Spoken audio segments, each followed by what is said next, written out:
Hello বন্ধুরা, আজ আমি তোমাদের কাছে নতুন একটা রেসিপি নিয়ে এসেছি। আজ আমি বাসমতি চাল দিয়ে দেখো লাড্ডু করে তোমাদেরকে দেখাবো। এই লাড্ডু করতে দেখো আমার কি লাগছে তোমাদেরকে দেখো দেখিয়ে দিচ্ছি। এখানে দেখো এক বাটি বাসমতি চাল নিয়েছি, ভালো করে ধুয়ে দেখো আমি শুকিয়ে নিয়েছি। এখানে দেখো খোয়া আমি গ্রেট করে নিয়েছি। এখানে দেখো পাটালি খেজুর গুড় রয়েছে। এখানে দেখো এক বাটি ঘি রয়েছে। এখানে এলাচকে আমি থেতো করে রেখেছি।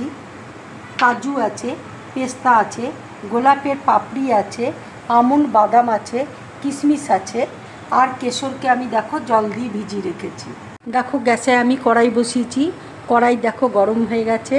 এবার আমি এক বাটি দেখো ঘি দিয়ে দিচ্ছি। ঘিটা দেখো মেল্ট হয়ে গেছে। এবার আমি আমন্ড বাদাম দেখো দিয়ে দিচ্ছি। বাদামটা দেখো ভাজা হয়ে গেছে। এবার আমি বাদামটা উঠিয়ে নিচ্ছি। এবার দেখো কাজুটা আমি ভেজে নিচ্ছি। কাজুটা দেখো হালকা করে ভেজে নিয়েছি। এবার আমি তুলে নিচ্ছি। এবার দেখো বাসমতি রাইস আমি ভেজে নিচ্ছি ঘিয়ে।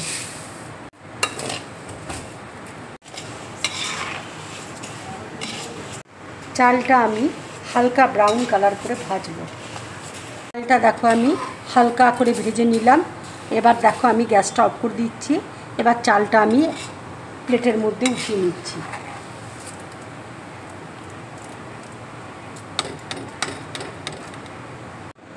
চালটা দেখো ভেজে নিয়েছি, ঠান্ডা হলে মিক্সিতে গুঁড়িয়ে নেব। এবার দেখো চালটা আমি মিক্সিতে গুঁড়ো করে নিচ্ছি। এবার দেখো আমন্ড বাদাম আর কাজু আমি দিয়ে দিচ্ছি, দিয়ে ভালো করে মিহি করে দেখো গুঁড়ো করে নেব। চালটা দেখো খুব সুন্দর গুঁড়ো হয়ে গেছে। এবার দেখো একটা প্লেটের মধ্যে আমি রেখে দিচ্ছি। এবার দেখো কড়াইয়ের মধ্যে আমি গুড়টা দিয়ে দিচ্ছি। এক বাটি দেখো জল দিয়ে দিচ্ছি।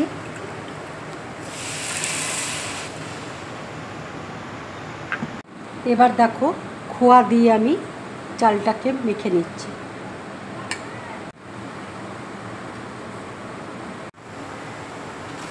গুড়টা দেখো মেল্ট হয়ে গেছে। চাটনিটা আমি খুব চিপচিপে করব না, গুড়টা মেল্ট হয়ে গেছে। এবার আমি কেশর দেখো দিয়ে দিচ্ছি।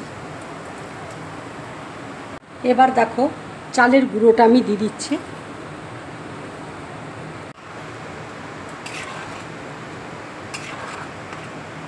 এবার দেখো গোলাপের পাপড়ি দিয়ে দিচ্ছি, কিশমিশ দিয়ে দিচ্ছি।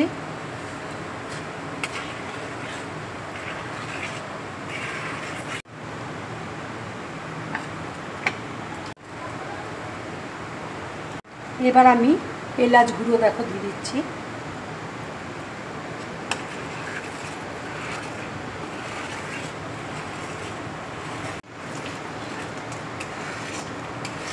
চালে দেখো চালের গুঁড়োতে জলটা দেখো গুড়ের জলটা অ্যাবজর্ব করে নিচ্ছে।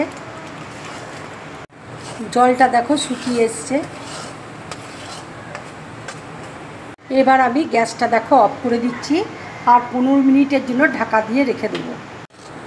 ঠান্ডা হলে লাড্ডুগুলো করে তোমাদেরকে দেখো আমি দেখিয়ে দেব। 15 মিনিট দেখো হয়ে গেছে।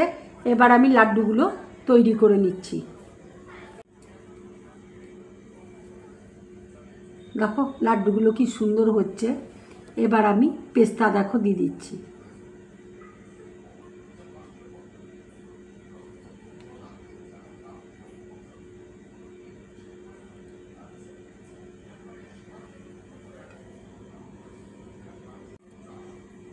এইভাবে দেখো আমি সব লাড্ডুগুলো তৈরি করে নেব।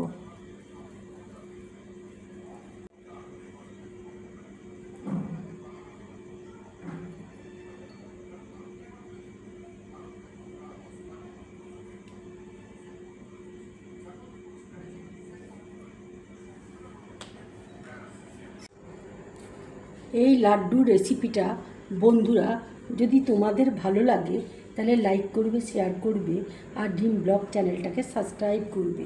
তোমরা বেশি করে কমেন্টস করবে, তাহলে আমার খুব ভালো লাগবে। নমস্কার।